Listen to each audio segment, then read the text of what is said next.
Good? Yeah. Well, we have Yeah. two problems. But Oh. You want to wait? I don't think there's anything.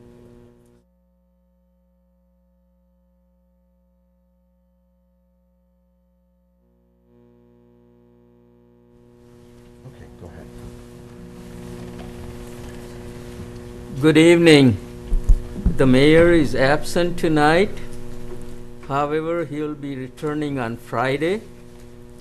So pursuant to section 2-84 of the village code, in the event of temporary absence of the mayor, the board of trustees shall elect one of its members to fulfill the mayor's duties at this time. So I make a motion to appoint Trustee E.D. Sue Sutkar to be a mayor pro temp for the duration of this meeting and executive session if one is called. So do I have a second? Well, Trustee Klein? And I'll now call the rolls. Trustee Robinson? Aye. Trustee Kuhn? Aye. Trustee Johnson? aye. Trustee Pure Slovene is absent today. Trustee Klein? Aye. And Mayor Pro Tem. Aye. We will be led this evening in the Pledge of Allegiance by Village Clerk Pramod Shah. I Pledge allegiance to the flag of the United States of America and to the republic for which it stands, one nation, under God, indivisible, with liberty and justice for all. I call this meeting to order and ask the clerk to call the roll. Trustee Robinson? Here? Trustee Kuhn? Here. Trustee Johnson? Here. Trustee Klein? Mayor Pro Tem Sutkar. Here. We have a quorum. Mayor Van Dusen is out of town this evening on a planned vacation with his family. He will be back in the Village Hall next week. With Skokie and the entire state of Illinois now in Phase 5 of the Restore Illinois Plan and the lifting of restrictions on in-person gatherings, Skokie Village Board meetings are in person in the council chambers at Skokie Village Hall, 5127 Oakton. Village Board meetings begin at 8 p.m. and will continue to be broadcast live on the Village's YouTube channel, as well as on Skokie Vision cable television channels 17 Comcast and 25 RCN. Meetings also are broadcast on the cable channels in the weeks following each meeting, and the videos are archived on the Village's YouTube channel. In keeping with the guidance from the Centers of Disease Control and the Illinois Department of Public Health, members of the public who wish to attend the meeting must be prepared to practice social distancing, and masks must be worn by all individuals, even those who are fully vaccinated. Public comments may still be submitted to publiccomments@skokie.org. Comments received prior to the meeting or during the meeting will be provided to the Village Board and will not be read aloud. Public comments also can be mailed or hand-delivered to Skokie Village Hall, 5127 Oakton Street, Skokie, Illinois, 60077. Attention Village Manager's Office, or placed in the exterior drop box on the west side of the Skokie Village Hall. Each Village Board meeting agenda includes time for public comments, and individuals wishing to speak on an issue will be allocated 3 minutes to address the Village Board.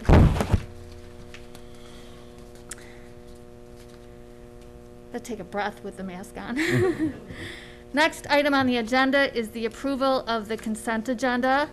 I would like to take 6A, the Assyrians Remember Day Proclamation, off the consent agenda, and I need a motion. Trustee Kuhn, seconded by Trustee Johnson. Will the clerk please call the roll? Trustee Robinson? Aye. Trustee Kuhn? Aye. Trustee Johnson? Aye. Trustee Klein? Are we voting on the consent agenda? Consent agenda, yes. Consent. Then before I vote, I just want to say one thing about item D. I don't want to remove it. I'm just, item D, I think, is a moot point because in history, going back as far back as Mike Greisdorf, when he was mayor, the boards and commissions have always been under the purview of the mayor. And even the courts recognize standards and practices. So I think in the future, I don't like these because we have an understaffed and overworked legal department. And this is just a waste of time to me. So I will vote aye on the consent. Okay, the motion passes.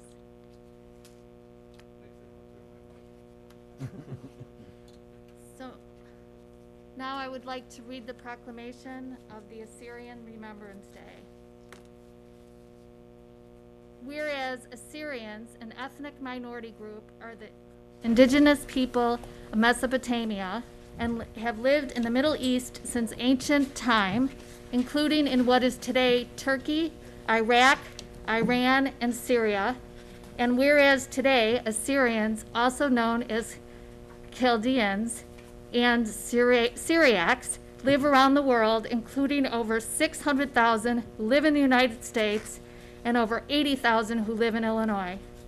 And whereas between 1914 and 1923, the Assyrian genocide occurred, during this time, the Ottoman Empire murdered over 300,000 Assyrian men, women, and children by methods that include mass executions, death, marches, torture, and starvation. And whereas the killings of over 2 million Armenians, Assyrians, Greeks, and Christians, and other religious minority populations represented the culmination of a series of violent persecutions dating back to the late 1800s. And whereas August 7th, 1933 is recognized by the International Association of Genocide Scholars as the date on which as many as 6,000 Assyrians were killed at the orders of the Iraqi government, an event known as the Simele Massacre. This massacre continued the legacy of persecution exemplified by the 1915 Assyrian genocide. And whereas the United States House of Representatives and the United States Senate concurrently resolved that the atrocities perpetrated by ISIL against Christians, Yazidis, and other religious and ethnic minorities in Iraq and Syria constitute war crimes against humanity and genocide. And whereas the resilience and endurance of the Assyrian people, despite being victims of a genocide that the Islamic State continues to perpetuate to this day, is commendable and praiseworthy. Now, therefore, on behalf of George Van Duzen, Mayor of the Village of Skokie, I do hereby proclaim August 7th as Assyrian Remembrance Day and recognize the Assyrian genocide of 1914 through 1923 and the Simele Massacre of 1933 as genocides and reprehensible crimes against humanity, and honors the memory of the thousands of Assyrians who were systematically murdered. Passed this second day of August 2021.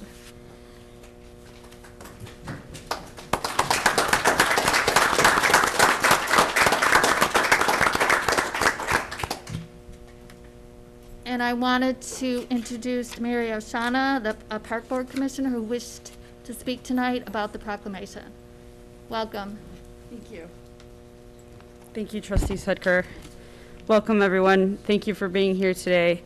I would like to take a few minutes to provide some context regarding the proclamation. August 7th is observed annually by Assyrians as Assyrian Martyrs' Day, and in more common parlance as Assyrian Remembrance or Memorial Day, to honor the memory of those Assyrians who have fallen victim to genocide, other mass atrocities, and persecution as a result of their distinct ethnic and religious identity. Trustee Sudker, you were totally right about reading with a mask on. It's definitely need a breath. Notably, the solemn holiday commemorates the victims of the Assyrian genocide between 1914 and 1923, and the Simele Massacre of 1933.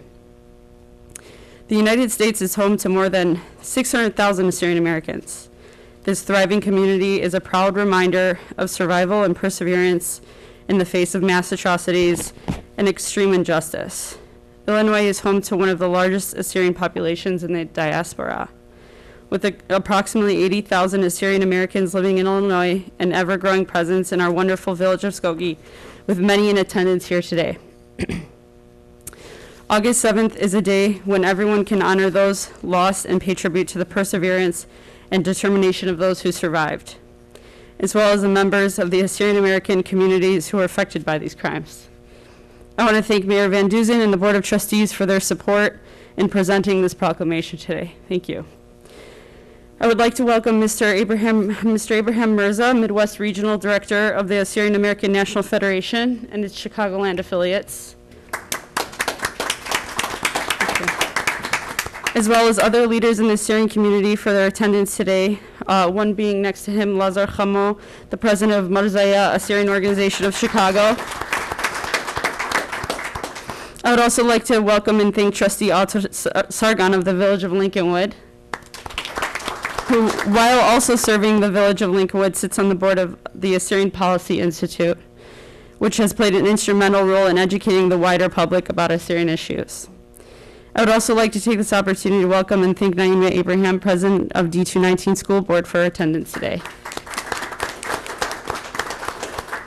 In closing, I want to thank the Mayor Van Duzen, and the trustees of the village in Skokie for issuing this proclamation. It means so much to the Assyrian community. Thank you so much.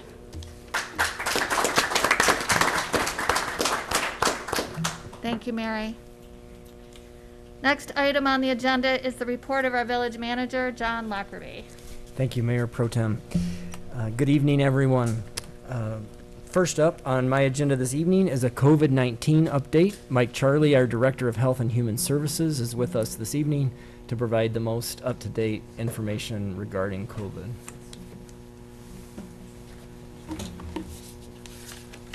Good evening, Board of Trustees. My name is Mike Charlie, and I'm the Director of Health and Human Services for the Village of Skokie. I really appreciate you giving me an opportunity to come here tonight and provide you some updates on the COVID-19 pandemic and what we're doing here at the village. So on my agenda for tonight is an overview of COVID-19, some case data related directly to the Village of Skokie.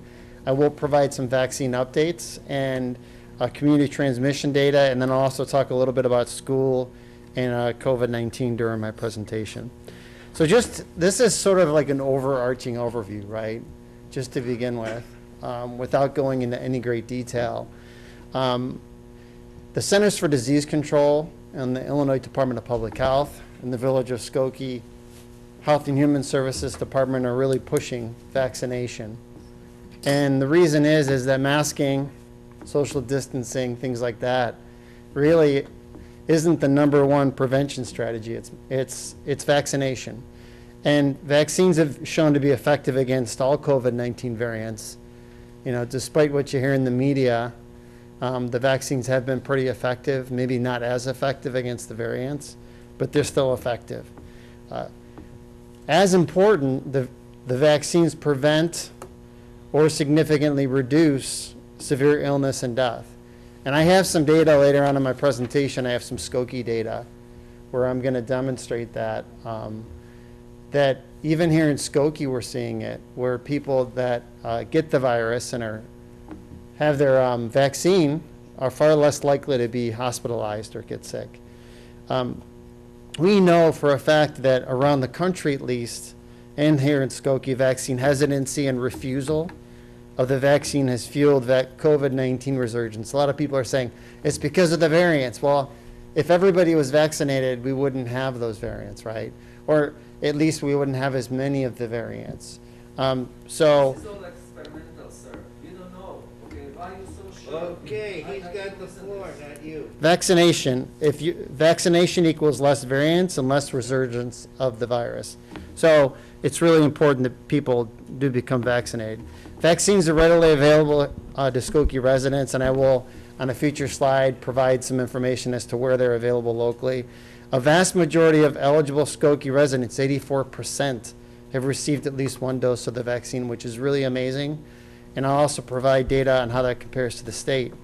Data does show, the bad news is that cases are starting to increase and have been increasing since mid-July. We sort of saw that drop off, right? Which was really great news. The state opens up and state, local, United States cases around the world have started to increase. We are closely monitoring the data. We look at the data almost every day, and then we use that data to inform our decisions. So we have internal work groups, whether it be the village manager's office and whether it be the law department or our engineering department or our business licensing department. We meet regularly, and those that we do use the data inform our decision making. And I just wanted to mention that the state of Illinois did transition to phase 5 of Restore Illinois on June 11th, and that essentially is everything back to normal. That phase includes no specific requirements for COVID. So there is no more governor's order. So everything from that point forward has been a recommendation from the CDC or the state or really from the village of Skokie on this. A couple more things. The state of Illinois COVID-19 school guidance emphasizes the importance of in-person learning this fall. They're encouraging every school to have their students come back, and school administrators really have the ultimate responsibility to plan using these layered mitigation strategies and using strategies that are best for that individual school. So no two schools are going to be exactly alike. They could be slightly different regarding social distancing and other things. And I just like to say the last couple of things is we've been in constant contact with the schools, the park districts here tonight, other organizations throughout town, the business community, providing them information and guidance along the way. So data, so we have about 6,400 cases of COVID in Skokie, 135 deaths. Our 7-day moving average is about 6.5 cases per day. We were down to literally 1 case a day a while back, not that long ago. So we are starting to see it increase, and I'll have a slide that kind of shows that soon.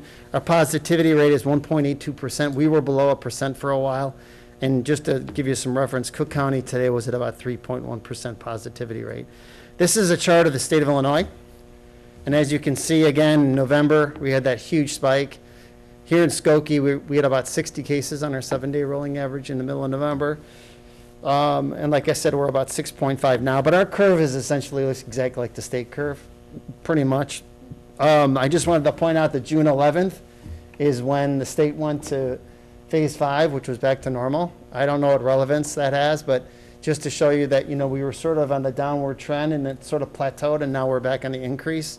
There can be many reasons for that. Certainly variance is one of them. Certainly just people go out and about, not masking, not social distancing is probably another good reason for that. This chart's kind of hard to read, but this is sort of the Skokie chart from April 1st, number of cases. So it's not as bouncy as maybe the previous charts, but you can kind of see we had that lull and now we're starting to increase here in Skokie also. Breakthrough data. So this is some interesting data, and this is really close to home. So since April 26th, we've had 459 cases of COVID. 71, or about 15% of those cases, have been cases of people who are fully vaccinated, and that's what's considered a breakthrough case.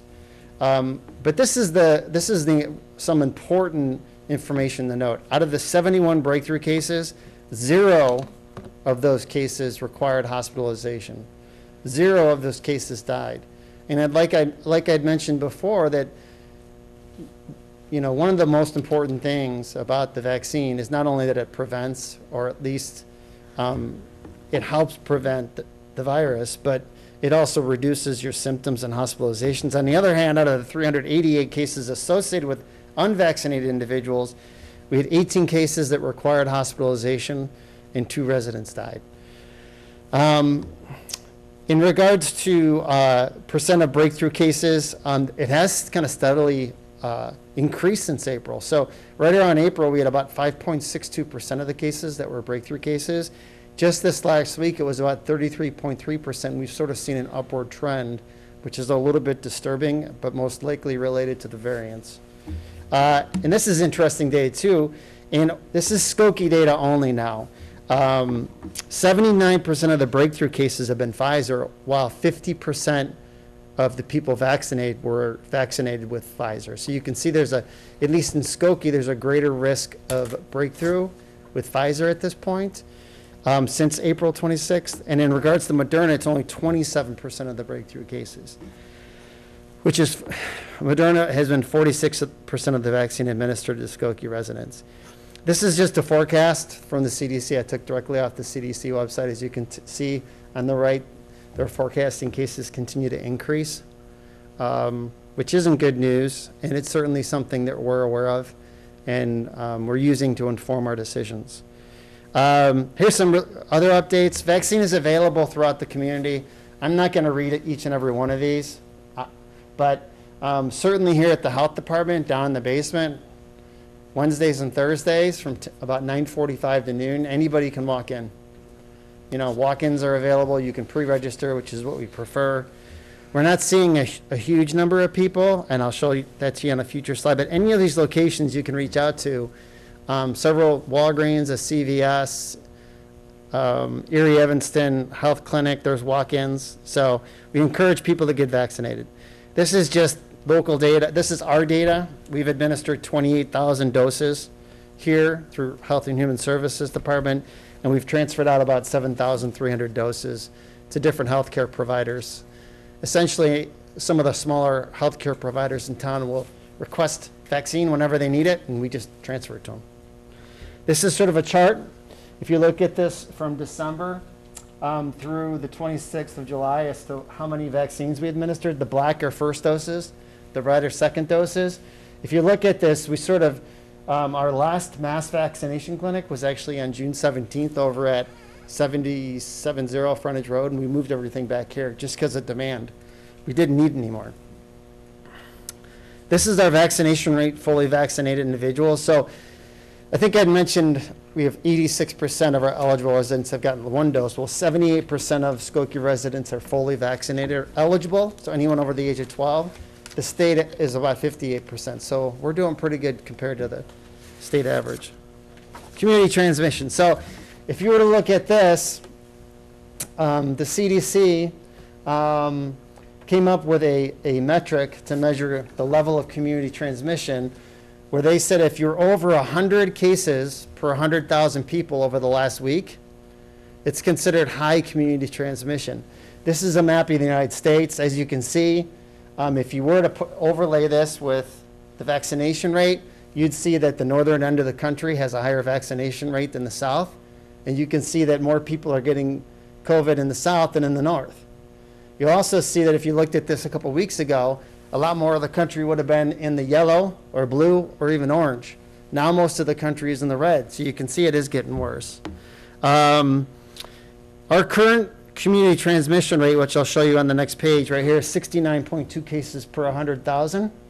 All you do is take the last 7 days, count up the cases, divide it by our population, and multiply it times 100,000. There you go. So we're at substantial community transmission currently within the village of Skokie. We're the same as the city of Chicago, Cook County, and the surrounding counties at this point.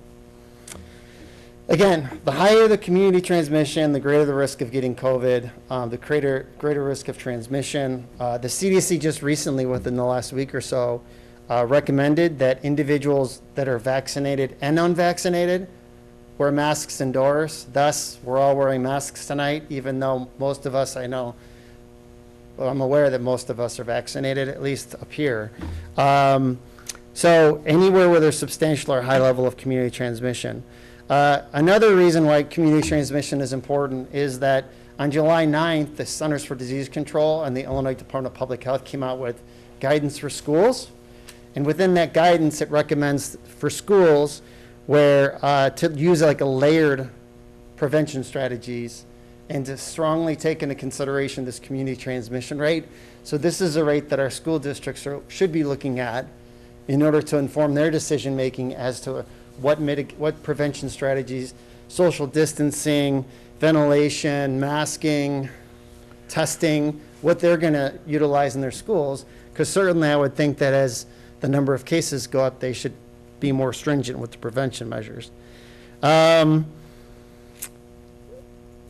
We have, again, one of the last bullet points, I just want to make it clear, we have met with the schools, we've had webinars with the schools, we've had meetings via Zoom with the schools, we've sent emails to the schools. We have strongly recommended the schools universally mask, but at this point, there's no law that says they must universally mask.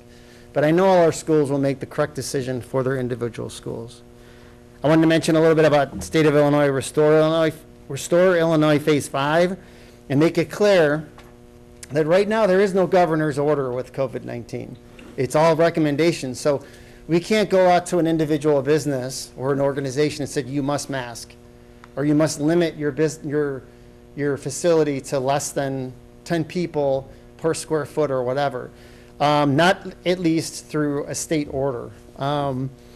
We do have the authority as a state health department to draft our own orders if we needed to. And if we needed to do that, we could. But we have the ability to draft our own orders, and businesses and organizations, special event organizers also have the right to impose their own restrictions with their own businesses. So if a business only wanted to let 10 people in at a time, they can do that. If they don't require masking, they can do that. Variants, let's talk about variants.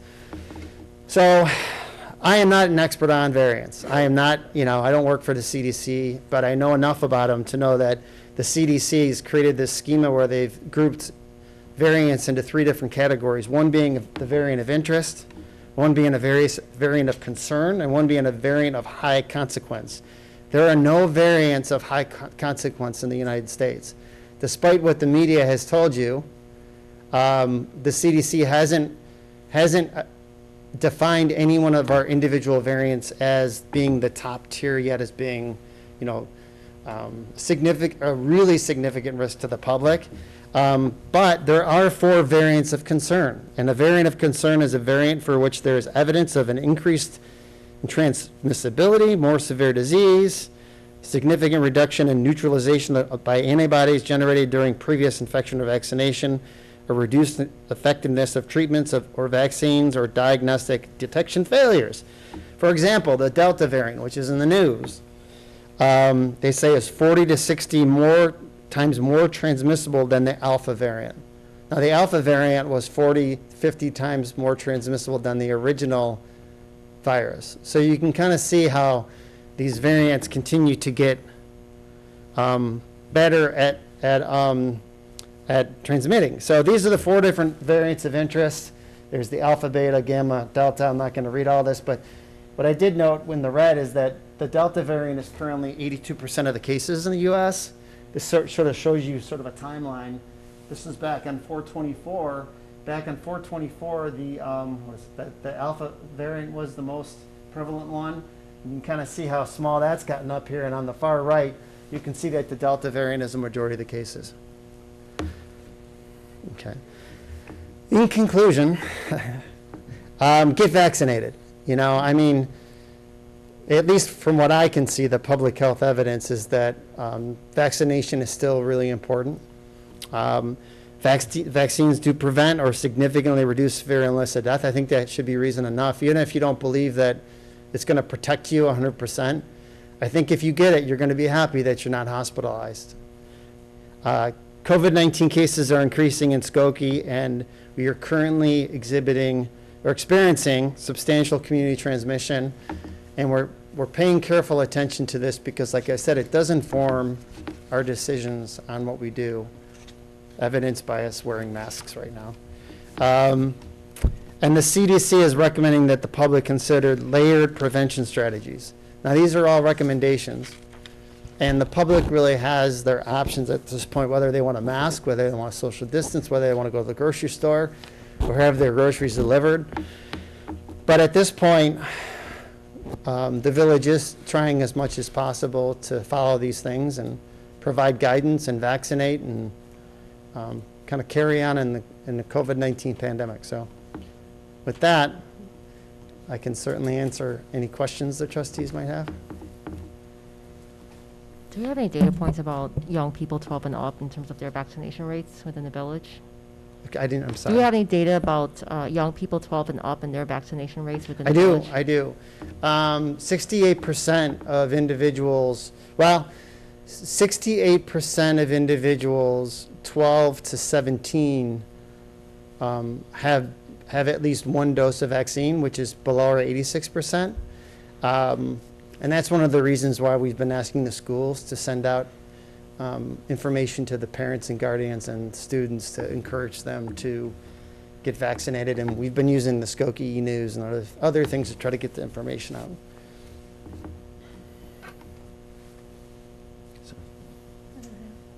Trustee Johnson.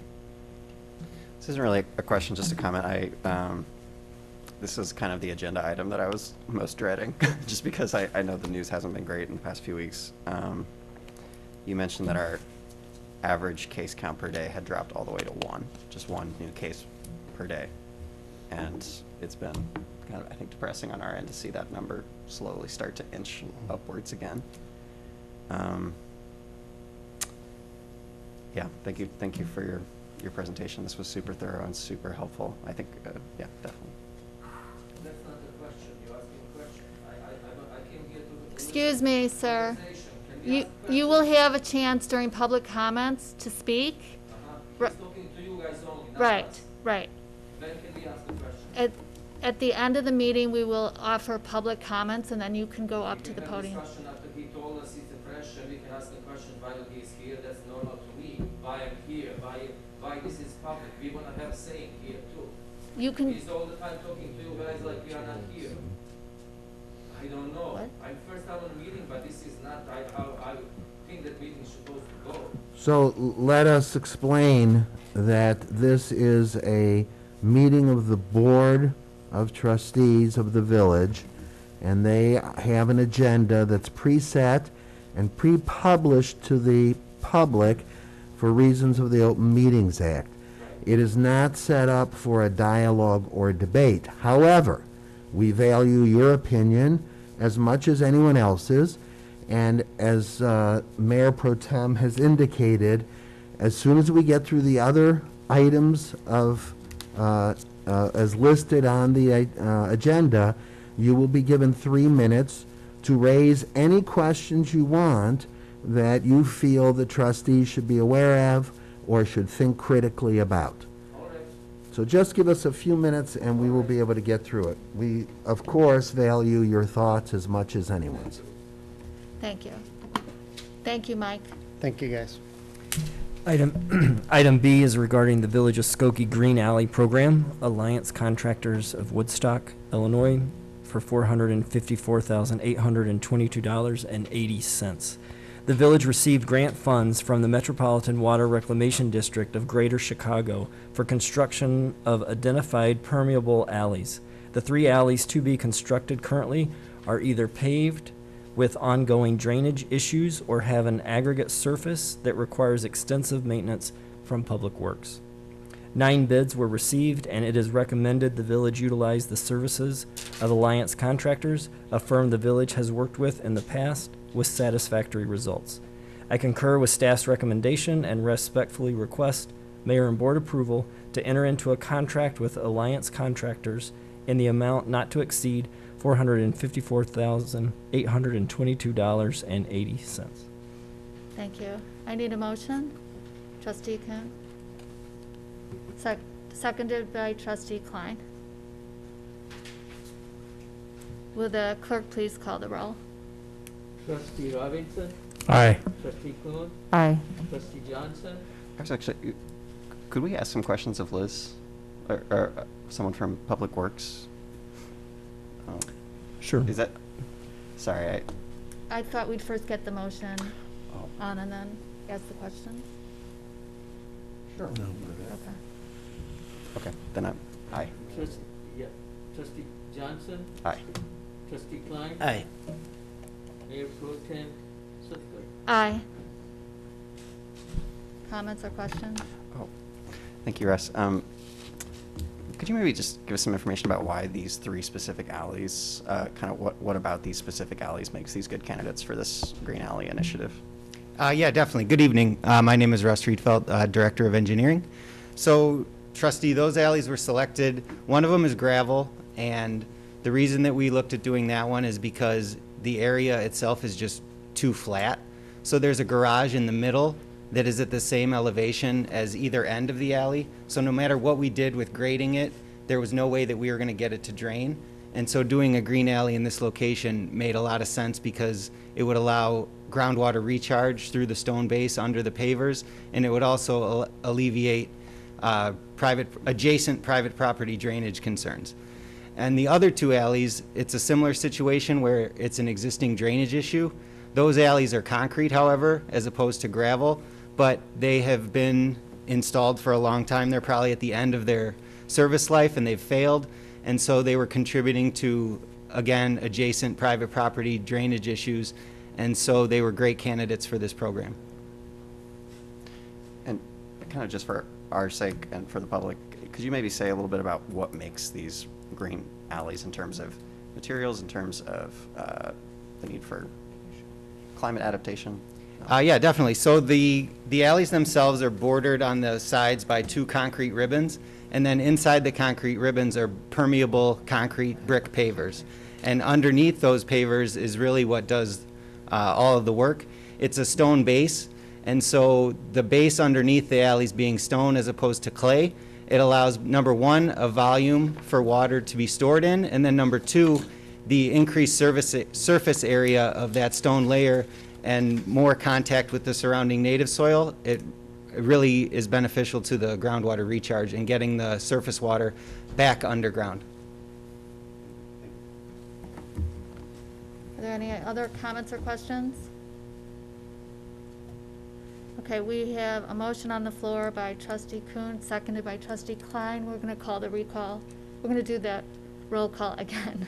Okay. Trustee Robinson? Aye. Trustee Cohen? Aye. Trustee Johnson? Aye. Trustee Klein? Aye. Mayor Pro Tem? Aye. The motion passes. Thank you.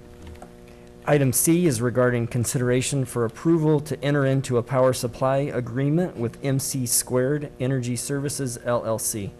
Skokie is a member of the North Shore Electric Aggregation Consortium, consisting of 7 local municipalities to leverage buying power for the supply of electricity. In 2012, Skokie Board of Trustees adopted an ordinance authorizing the electricity aggregation program, which set a fixed price for a set term and provided residents direct savings on their electricity supply charges. The program went idle in 2015. Since that time, it has not been possible to achieve savings under that program model. In late winter and spring 2021, the consortium communities received approval from their respective boards to include a new program model that allows for variable pricing for a set term that matches the ComEd rate. Under this model, only residential and small business accounts identified as having a low cost to serve would be supplied by a retail supplier. The other accounts remain on the ComEd default supply service. The consortium released a request for proposals, or an RFP, in March of 2021, which was advertised publicly through the Village of Highland Park. Only one proposal from MC Squared Services, LLC, was received, and the consortium agreed unanimously to move forward with the variable price option. Following the opt-out process, the estimated number of accounts expected to be enrolled with MC Squared LLC is 7,000, for an estimated civic grant of $120,000. A portion of these funds has been budgeted for a greenhouse gas inventory to provide a baseline greenhouse gas emissions inventory, public engagement opportunities, and a finding report. I concur with staff's recommendation and respectfully request Mayor and Board approval to enter into an agreement with MC Squared Services, LLC. Are there any comments or questions? Trustee John? Trustee? I assume that we're going to be doing this anyway, but I just want to confirm as far as doing outreach to the community so that they're aware of the program and the options available, not to confuse it with other third-party programs that are out there, but this is something that is in a direct relationship with the Village of Skokie. Yes, I appreciate that question. There is sometimes hesitancy related to electric programs and options, and so the village has been aware of that hesitancy and has been in the mode of educating the residents.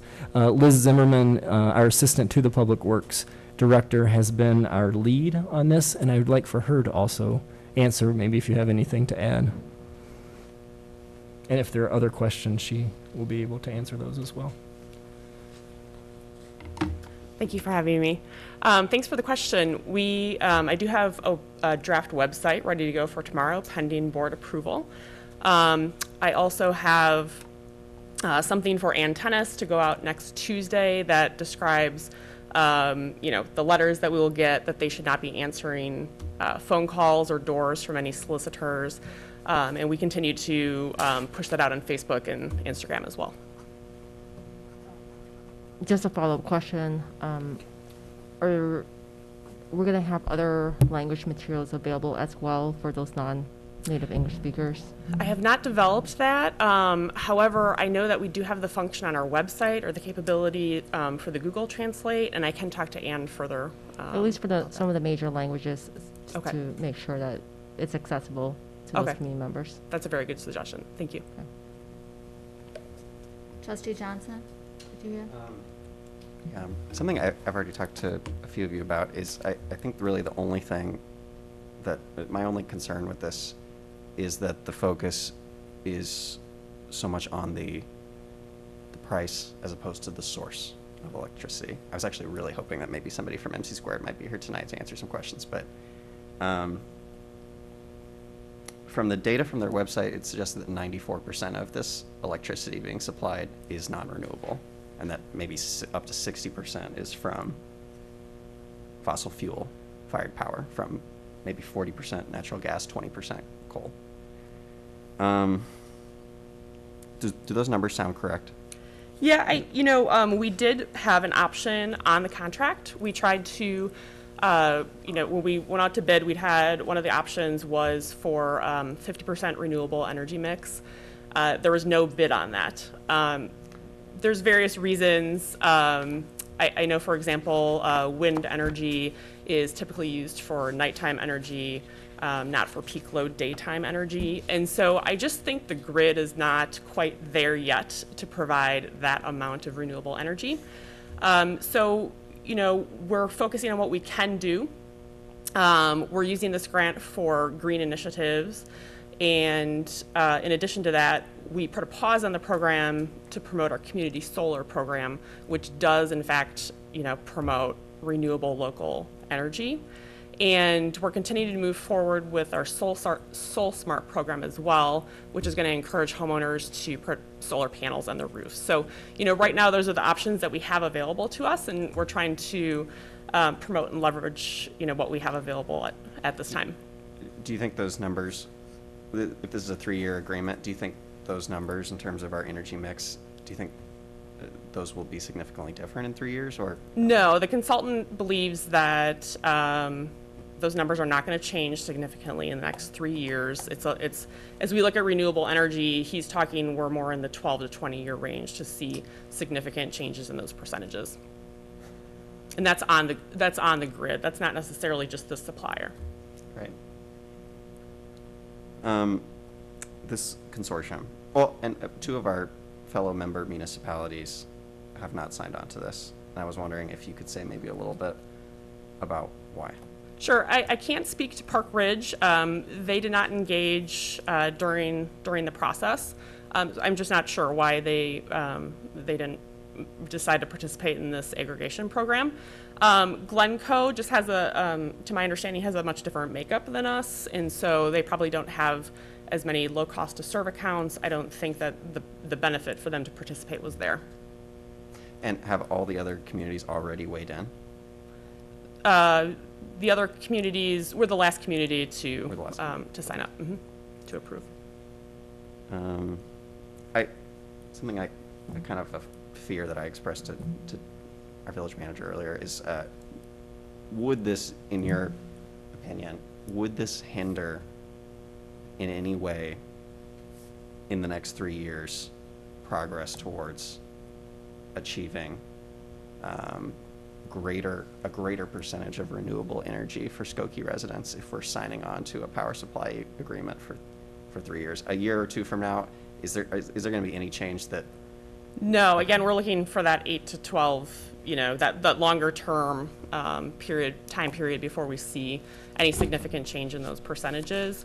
I did confirm with the consultant today that that was accurate.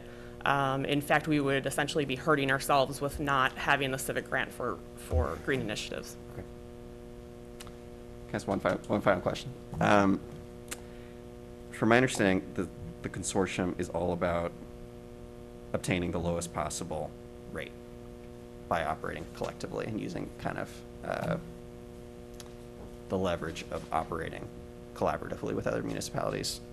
Has the NCEAC, have they talked about using this leverage to increase our renewable energy percentage, or is this consortium? We certainly did explore those options. So I really can't speak to the 2011, well, actually, I do believe in the first level of aggregation, there was an option for residents to purchase enhanced renewable energy. And so it was important to the consortium to explore renewable energy options. In fact, we did put a pause on electric aggregation. We had thought that we would bring this to the board maybe 6 months, 8 months earlier, and we decided that it was very important to put the community solar in front of this to provide residents that option first. And then it just additionally, again, like I said, we did have an option in the contract for the 50% renewable energy mix. There was just no bid on it. Actually, maybe one final question. Sorry, this is probably a very overly speculative question, but like in your professional opinion, what really is the best path forward in 2021 for the village of Skokie to increase our rate of renewable energy usage in the village? Sure. The number one way that we can increase local renewable energy is through solar energy. And so the promotion of solar panels on homes and small businesses, and also through the community solar program, that is what's available to us now, and that's how we can increase our local renewable energy. Thank you for all the work you've put in on this. I know this is complicated. And, yeah. Thanks, James. Thank you. Any further questions? Thank you. Okay, I need a motion for approval to enter into a power supply agreement. Is there a motion? Trustee Kuhn, seconded by Trustee Klein. Clerk, please call the roll. Trustee Robinson? Aye. Trustee Kuhn? Aye. Trustee Johnson? I want to say I'm going to vote yes on this. So, yes? Yes. Okay, Aye. thank you. I would just like to add for the civic grant. I know it's kind of yet to be determined how we're going to be using the civic grant and what the actual number is going to look like. If we've already dedicated some of it to this greenhouse gas emissions audit, I would just like to say that I would love to see as much of this grant as possible go to climate action efforts and the village's work at reducing greenhouse gas emissions. That's just a comment. Trustee Klein? Aye. Mayor Pro Tem Sutker? Aye. Item D was approved under tonight's consent agenda. That was the Backlot Bash, and wanted to express our appreciation to both Michelle Tuft and John Marquardt for being here this evening. Item E was also approved under tonight's consent agenda. That was the annual service renewal for Microsoft Exchange. And that completes my report. Thank you, John. Next item on the agenda is the report of our Corporation Counsel, Michael Lord. Thank you, Mayor Pro Tem, trustees. Good evening, everyone. Items A, B, C, and D were ordinances which were on the consent agenda at the beginning of tonight's meeting and were adopted at that time. Item E is on the agenda tonight for first reading. It will be back on the agenda on August 16th for second reading. This is a routine ordinance concerning Backlot Bash, which was also referenced by Village Manager Lockerbie in his report. This specific ordinance will grant temporary relief from Section 1010 of the Skokie Village Code, pertaining to the possession and consumption of alcoholic liquor on village-owned property. As we all know and are looking forward to, August 27th, 28th, and 29th of this year, the Skokie Park District is sponsoring Skokie's 14th annual Backlot Bash. I join the village manager in acknowledging Michelle Tufts and other staff members. We just are surprised you're not home working on the Backlot Bash rather than just championing this ordinance. In any regard, the Skokie Park District has applied for and received a temporary liquor license for the 2.5-day event. As in previous years, the Park District will restrict the consumption of alcoholic liquor to a defined and fenced-in area, which will include portions of the public right-of-way of Oakton Street, the Village Hall parking lot, and the Village Green. This has been worked through by staff and with Skokie Police Department. This ordinance will come back for second reading and approval unless there are any questions tonight. Then that would conclude my report. Thank you, Michael. The last item on tonight's agenda is public comments. The public will have 3 minutes to make comments. And does anyone wish to address the board?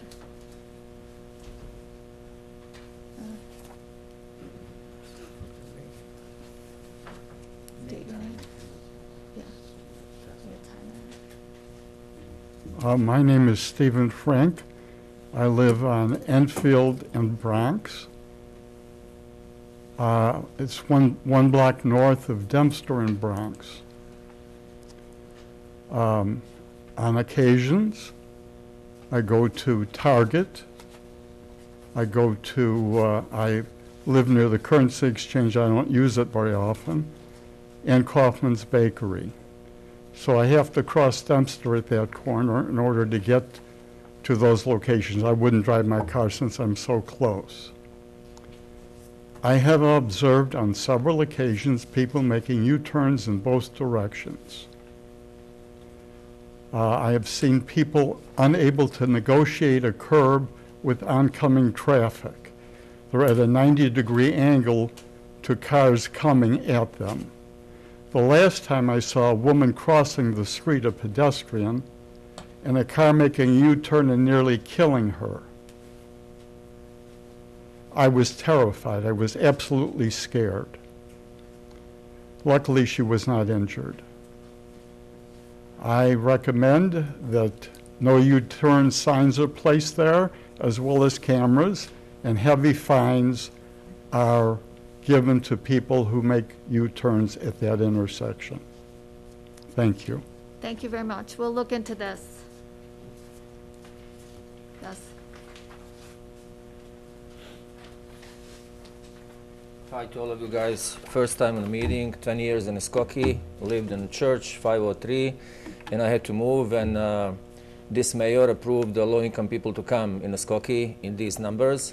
We had to go because in the park we couldn't be there. They did all kind of stuff to my 2 daughters. I moved to Devonshire. I built a new home and all this, and again, bad luck, 2 robberies in my house, 9245 Lowell Avenue.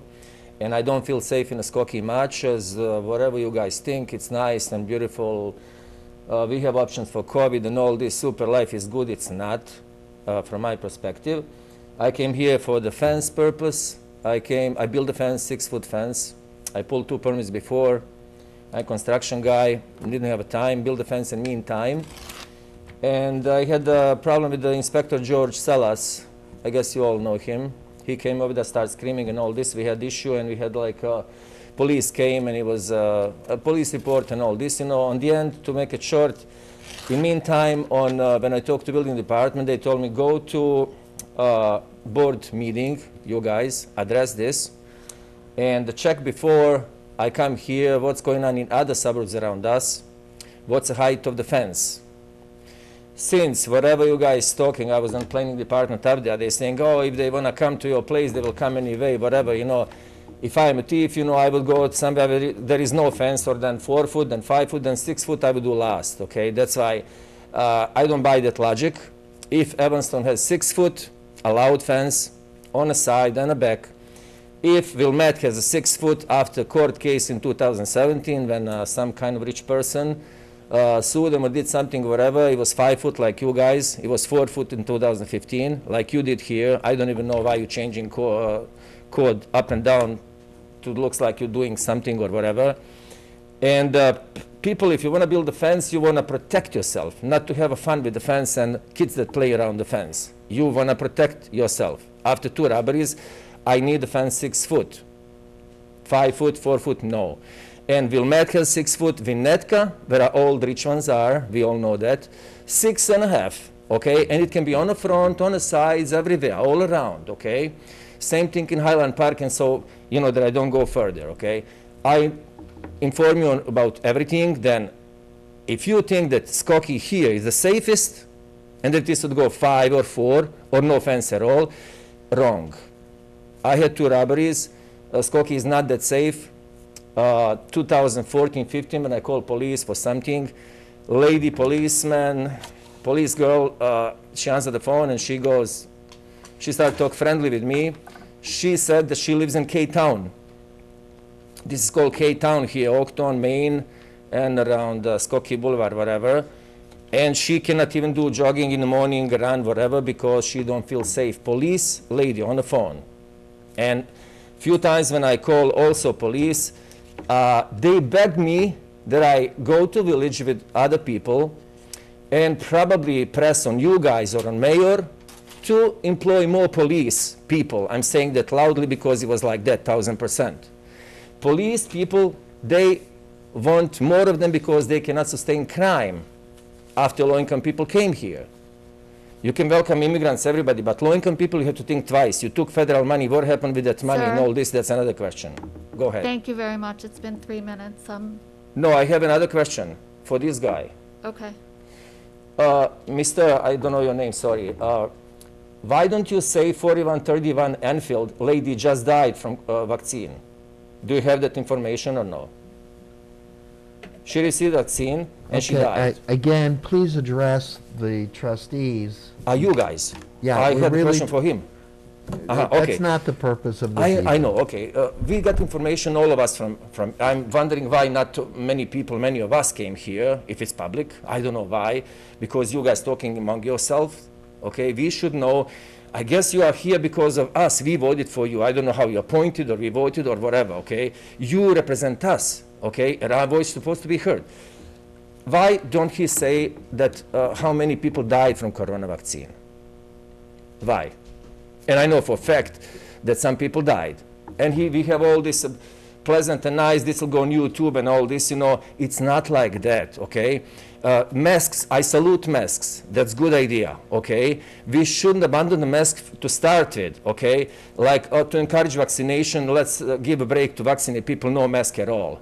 And then everybody, vaccinated, not vaccinated, started not wearing mask. How do you know who is vaccinated? Home Depots everywhere, Okay, no mask, whatever. Sir, Huh? thank you very much.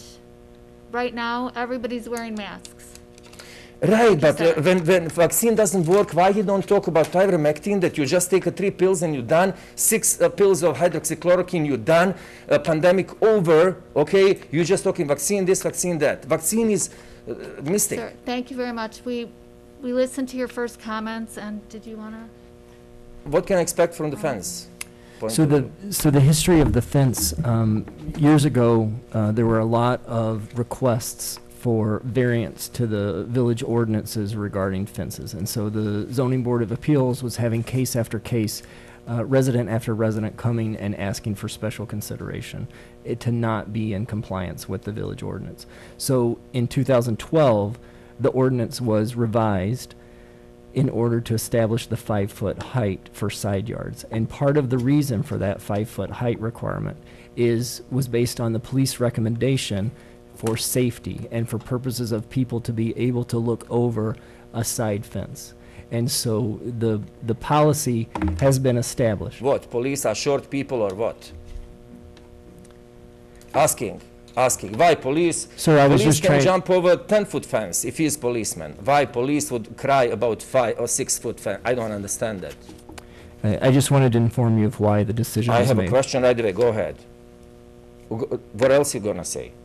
The ordinance states 5 feet. side No, you're yard. not gonna stay 5 foot, I'm telling you. I'll bring the people here, not gonna stay. I'll be on next meeting and every meeting, not gonna stay 5 foot. You're not gonna do that to us, okay? If you think you guys are crew here, if you sit here, you will see that, okay?